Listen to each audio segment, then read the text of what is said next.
Words after resurrection, words on the cross మనం చూసాం. Now the words after resurrection, పునరుద్ధానము తర్వాత ప్రభు పలికిన మాట. గమనించండి, పునరుద్ధానుడైన ప్రభువైన యేసుక్రీస్తు వారు ఈ మాట అన్నాడు. ఏమని? ప్రకటన 1:19 మొదటి వాడును కడపటి వాడును జీవించువాడను, మృతుడనైతిని గాని జీవించి ఉన్నాను. చదవండి తర్వాత. మృతుడనైతిని గాని 18 మరియు మరణము యొక్కయు పాతాళ లోకము యొక్కయు తాళపు చెవులు నా స్వాధీనములో ఉన్నవి. ఇక్కడ ఇప్పుడు యోహాను సువార్తలోకి మళ్ళా రండి ఒక్కసారి, ఇది మాట జ్ఞాపకం ఉంచుకోండి. యోహాను సువార్త 20వ అధ్యాయం 23వ మీరు ఎవరి పాపములు క్షమింతురో అవి వారికి క్షమింపబడును.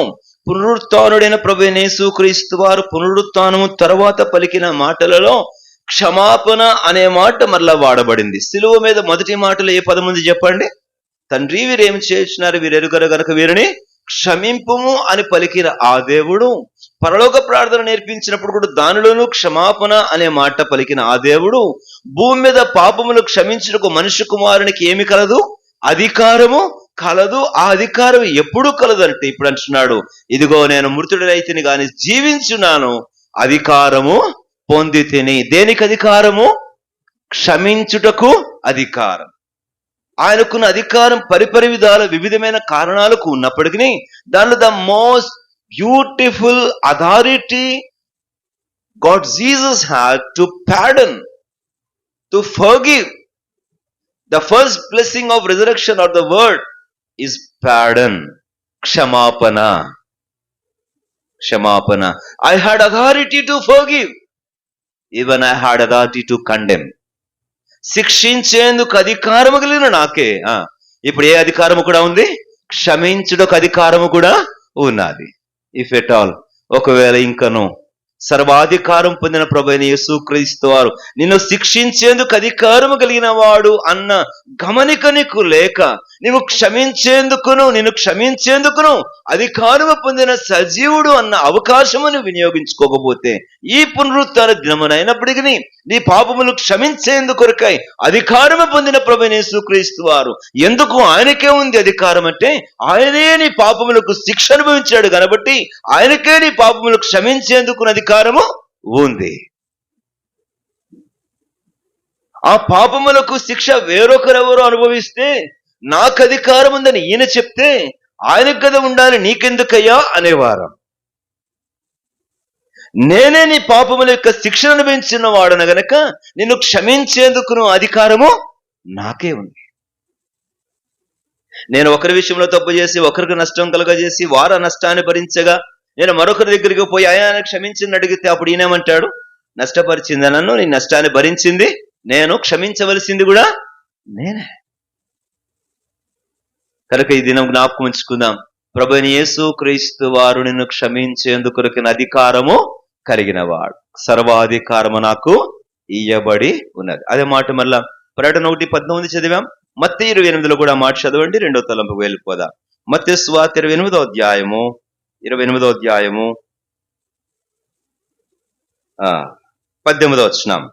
అయితే యేసు వారి యొద్దకు వచ్చి, పరలోకమందును భూమి మీదను నాకు సర్వాధికారము, కనుక క్షమించేందుకొరకైన అధికారం వినియోగించుకుంటావో, ఆశ్రయించి శరణు కోరి పశ్చాత్తాపడి లేక తిరస్కరించి ఎదురు తిరిగి పాపములను నిలిచి ఉండి ఆయనకున్న శిక్షించేందుకొరకైన అధికారం నాకు బలి అవుతావో నీకే అప్పగించబడి ఉన్నది.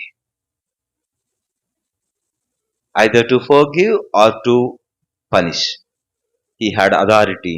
What kind of authority you need to enjoy? ఆయనకున్న ఏ అధికారం నీ విషయంలో వాడాలని నువ్వు కోరుకుంటున్నావో జ్ఞాపకం ఉంచుకో. ఇది మొదటి పార్డన్. రెండవది, the second blessing are the second word after resurrection.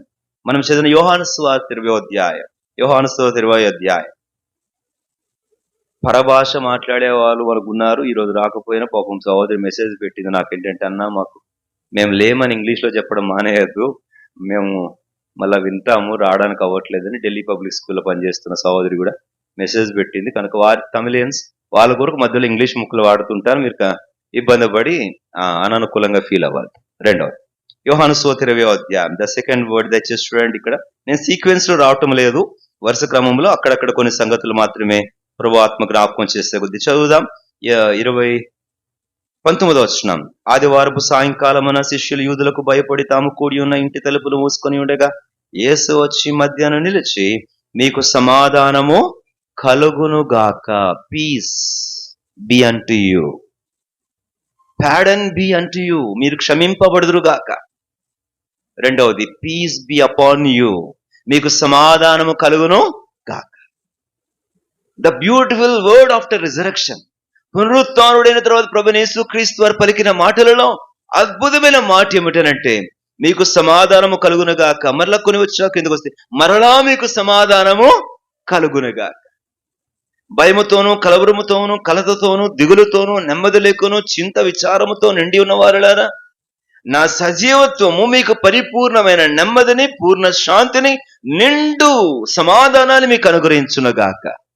The peace which prevaileth more than every understanding be upon you. The peace of God be in your hearts. సకల జ్ఞానానికి మించిన దేవుని సమాధానం మీ హృదయములలో నివసించునగాక. దైవ సమాధానం మీ హృదయములను ఏలుబడి చేయునుగాక. ఈ 2 వచనాలు చూద్దాం. మీ సమాధానం మీకు కలుగునగాక అని. ఎట్టి సమాధానం దేవుడు మనకు అనుగ్రహిస్తున్నాడు అనంటే, ద పీస్ విచ్ రూలెత్, మనలను ఏలుబడి చేసే సమాధానం. ఫిలిప్పీలకు రాసిన పత్రిక 3వ అధ్యాయం, ఫిలిప్పీలకు రాసిన పత్రిక 3వ అధ్యాయం 7వ వచనం. అప్పుడు సమస్త జ్ఞానమునకు మించిన దేవుని సమాధానము, సమస్త జ్ఞానమునకు మించిన 4:7, ఫిలిప్పీ 4:7, సమాధానము యేసుక్రీస్తు వలన మీ హృదయములకు మీ తలంపులకు కావలియుండును గా. The peace which protecting and మన కావలి కాసే సమాధానం. మన తలంపులకు మన హృదయములకు అంటే, చెదిరిపోయే తలంపులు, కలవరపడే హృదయాలకు చెదిరిపోకుండాను కృంగిపోకుండాను కావలి కాసేది పునరుత్థానుడైన క్రీస్తు అనుగ్రహించు సమాధానం. ఈ సమాధానం, ఈ నెమ్మది పొందిన వ్యక్తి ఎంత అద్భుతమైన నెమ్మది ఇది అంటే, కీర్తన 3లో దావీదు ఒక మాట అన్నాడు. ఈ నెమ్మది ఎలాంటి నెమ్మది అంటే, పరిస్థితులన్నీ సానుకూలంగా ప్రశాంతంగా ఉన్నప్పుడు కలిగే నెమ్మది కాదు.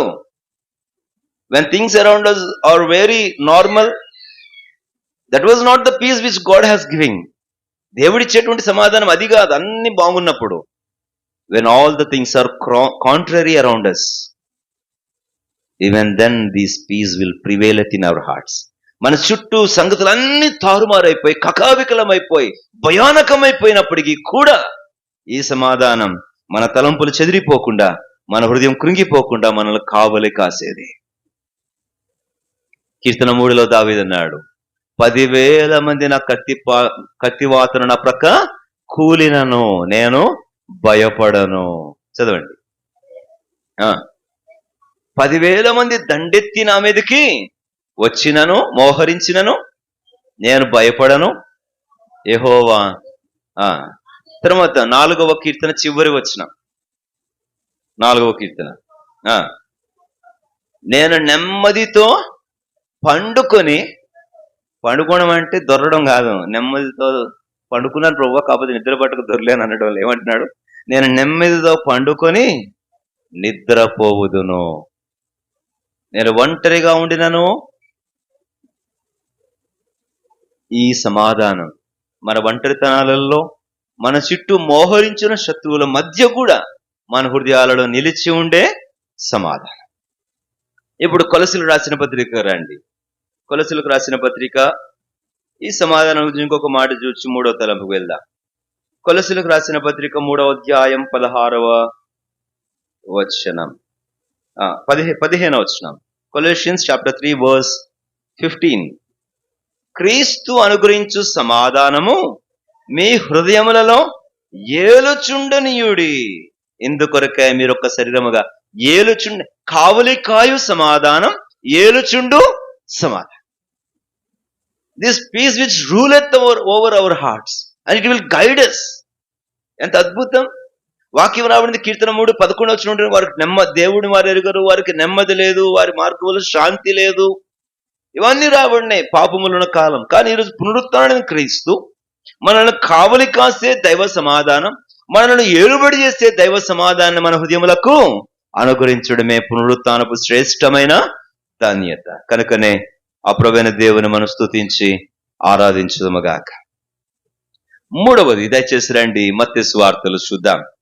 ప్రభువైన యేసుక్రీస్తు వారి పునరుత్థానం మాకు అనుగ్రహించేటువంటి మూడవ అద్భుతమైన ఆశీర్వాదం ఏమిటి అని అంటే మత్తయి సువార్త 28వ అధ్యాయము, మత్తయి సువార్త 28వ అధ్యాయము 18-19 వచనాలు. అయితే యేసు వారి యొద్దకు వచ్చి, పరలోకమందును భూమి మీదను నాకు సర్వాధికారం ఇవ్వబడి ఉన్నది.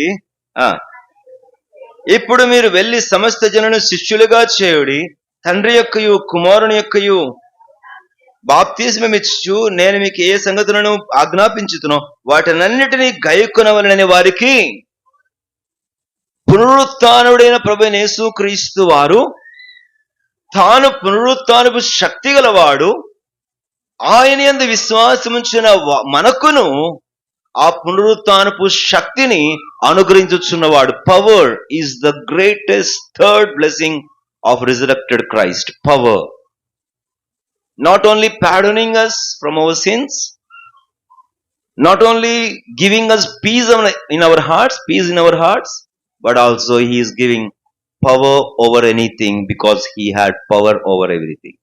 సకలముపై శక్తి కలిగిన ప్రభువైన యేసుక్రీస్తు వారు ఈరోజు నీకు నాకు కూడా అదే పునరుత్థాన బలమును అనుగ్రహించుచున్నాడు.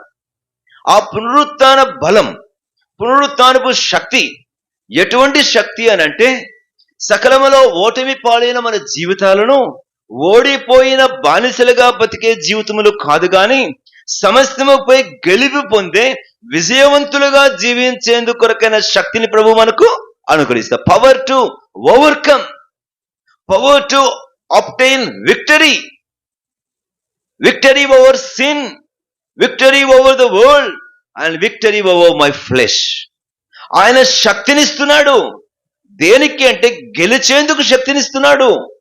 దేని మీద గెలుపు అని అంటే పాపము మీద గెలుపు, లోకముపై గెలుపు, నా శరీరముపై గెలుపు. 3 సంగతులు గుర్తు పెట్టుకోండి.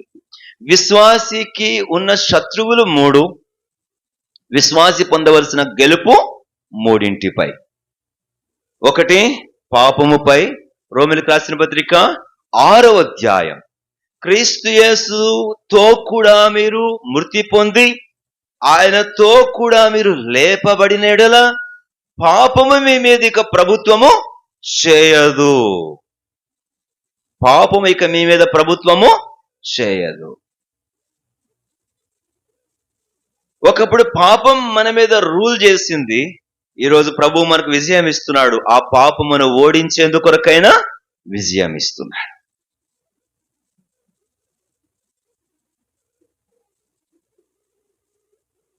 ఒక మాట జ్ఞాపకం చేస్తాను. Sin enters as a pleasure, sin turns as a master and sin ends up as a poison. పాపము ఒక ఆహ్లాదంగా, వినోదంగా ప్రవేశిస్తుంది జీవితంలో. అందుకని అల్పకాల పాప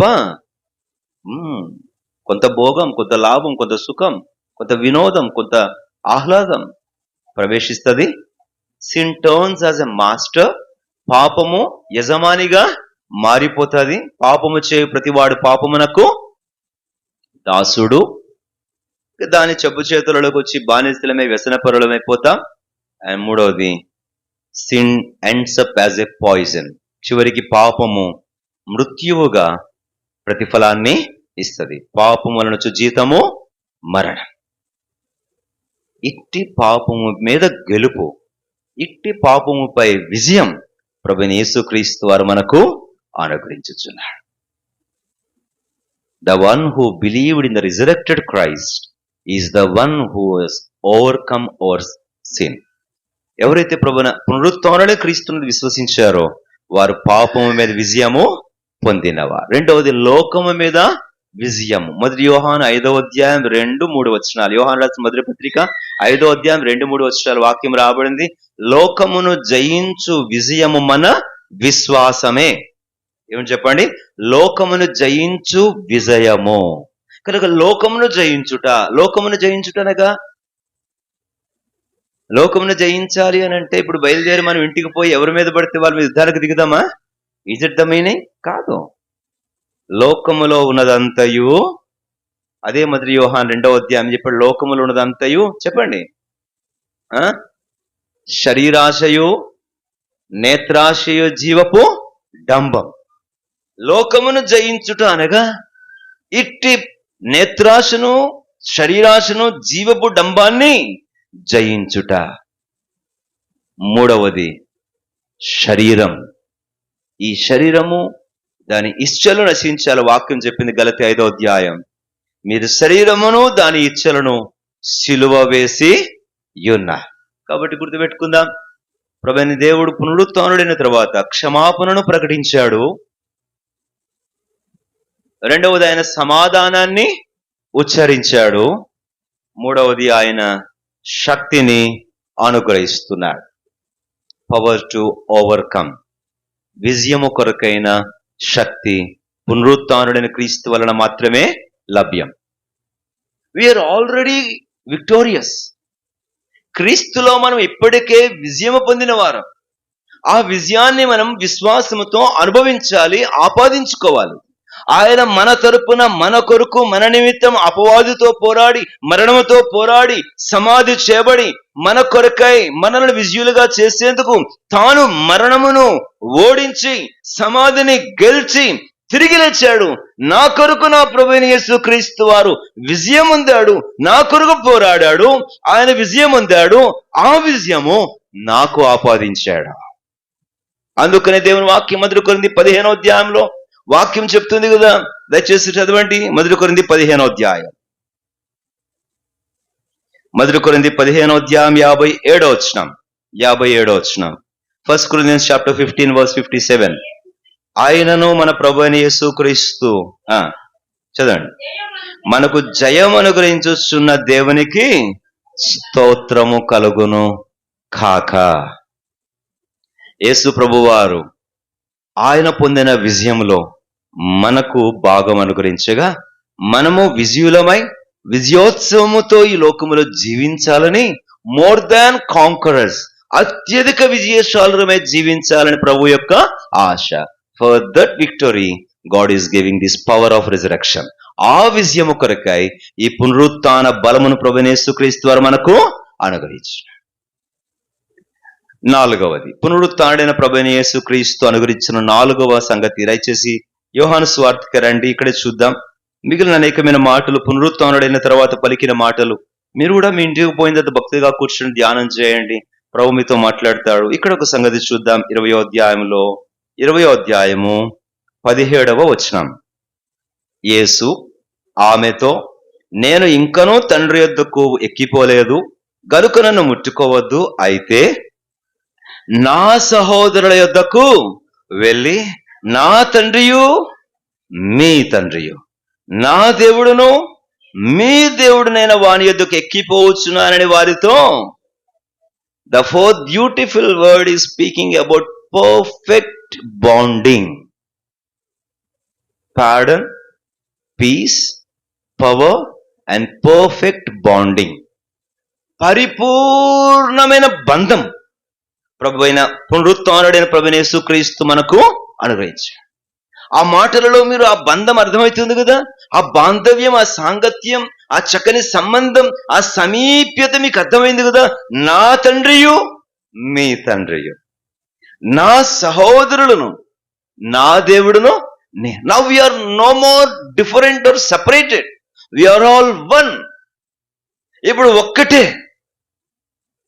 ఎంత చక్కని ఈ మాటలో ప్రభువైన యేసుక్రీస్తు వారు, what a beautiful heavenly royal family bonding he is giving unto us after his resurrection. పునరుత్థానుడైన తర్వాత ఆ ప్రభువైన యేసుక్రీస్తు అనుగ్రహిస్తున్న ఈ పరిపూర్ణమైన బాంధవ్యం ఎంత ఉన్నతమైనదో, శ్రేష్టమైనదో గమనించండి. నా తండ్రి అయిన వాడు మీకును తండ్రి. అంతేకాదు, ఏమని పిలుస్తున్నాడు? నా శిష్యుల యొద్దకు వెళ్ళి అన్నట్లులా, నా సహోదరుల యొద్దకు వెళ్ళి. We are now one family. పాప విషయంలో చనిపోయి సమాధి చేయబడి తిరిగి లేచిన ప్రభువైన యేసుక్రీస్తు వారు అనుగ్రహించుచున్న శ్రేష్ట సంపూర్ణ బాంధవ్యం దైవ కుటుంబ బంధుత్వం. మామూలుగా సాధారణంగా లోకల్ ఏం చెప్తారంటే, blood is thicker than the water అంటారు కదండి. నీళ్ళ కంటే రక్తం చిక్కనిది అంటారు. కానీ మనమేమని చెప్తాం? The blood of Jesus is much more thicker than the blood of human. యేసుక్రీస్తు వారి రక్తం మానవ రక్తముల కంటే మరింత బలమైనది, చిక్కనిది. ఆ రక్తముతో ముడిపెట్టబడితిమి, ఆ రక్తముతో ఏకమైతిమి, ఆ రక్తముతో ఒకరికొకరం ఒక్క తండ్రి బిడ్డలైతిమి. అందుకనే ఈ పునరుత్థానుడైన క్రీస్తు అనుగ్రహించినటువంటి ఈ ఆశీర్వాదం ఎంత పర్ఫెక్ట్ రిలేషన్, ఎంత పర్ఫెక్ట్ బాండింగ్, ఎంత సంపూర్ణమైన బాంధవ్యం అని అంటే, ఎఫెసీయులకు రాసిన పత్రిక 3వ అధ్యాయం. ఎఫెసీయులకు రాసిన పత్రిక 3వ అధ్యాయం చదువుదామా? 14వ వచనం. ఎవరైనా చదవగలిగిన వారు గట్టిగా చదవండి. ఎఫెసీ 3:14.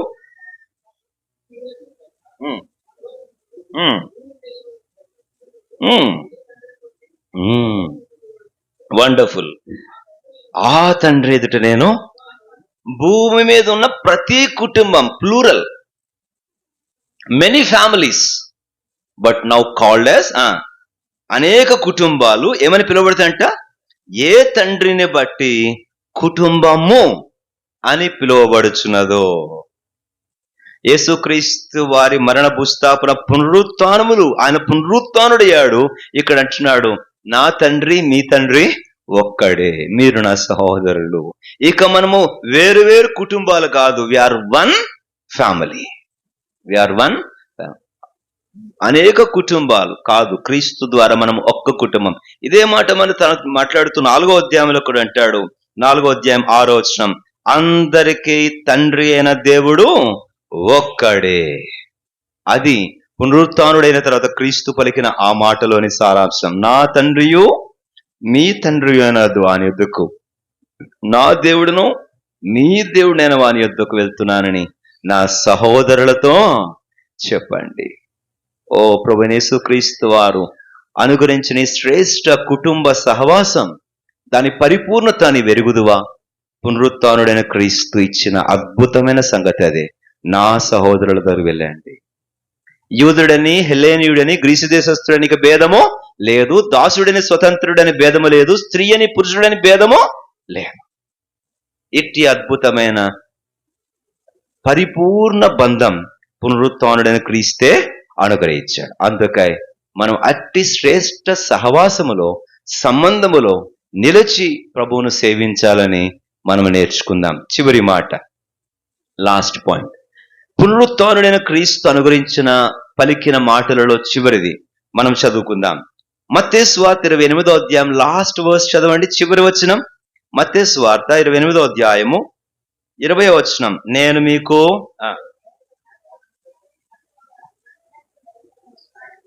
గైకొనవలెను వారికి బోధించుడి. ఇదిగో నేను యుగ సమాప్తి వరకు మీతో, సదాకాలం మీతో కూడా.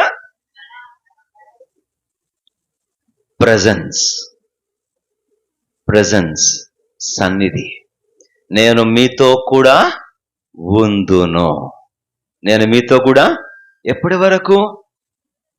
ఏ మనుషులైనా మీతో కొంతకాలం వరకు ఉంటారు, ఎడబాస్తారు. కానీ నేను మీతో యుగ సమాప్తి వరకు. ఇంగ్లీష్లో మాట రాబడింది, my presence shall be with thee forever. ఇంగ్లీష్లో ఈ మాటకి ఏమని రాబడింది?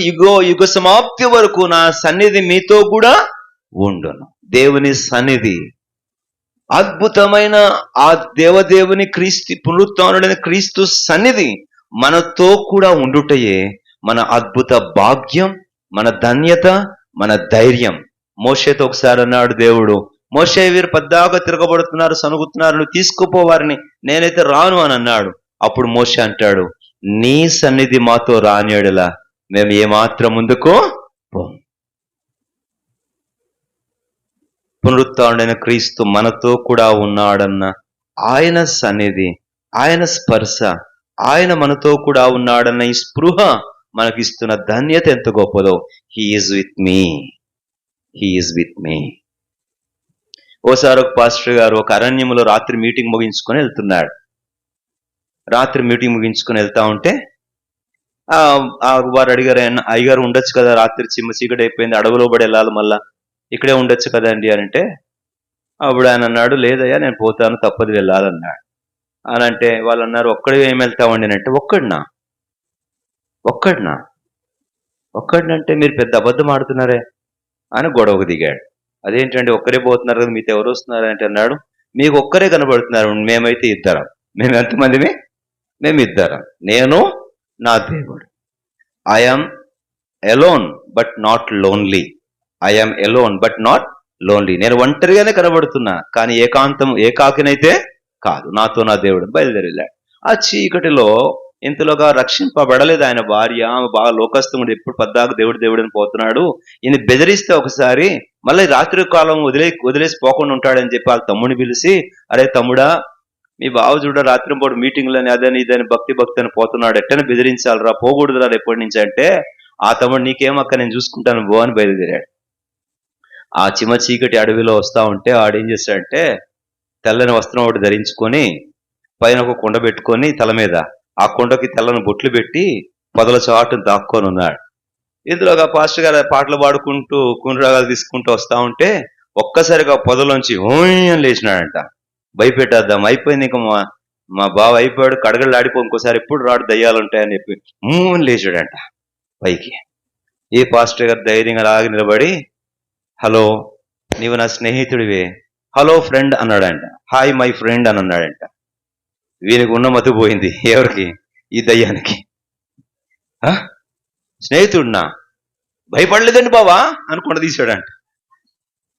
అప్పుడు ఈ పాస్టర్, నేను ఎందుకు భయపడతాను, ఒకవేళ నువ్వు దేవదూతం అనుకో, నేరుగా నా సంబంధివి.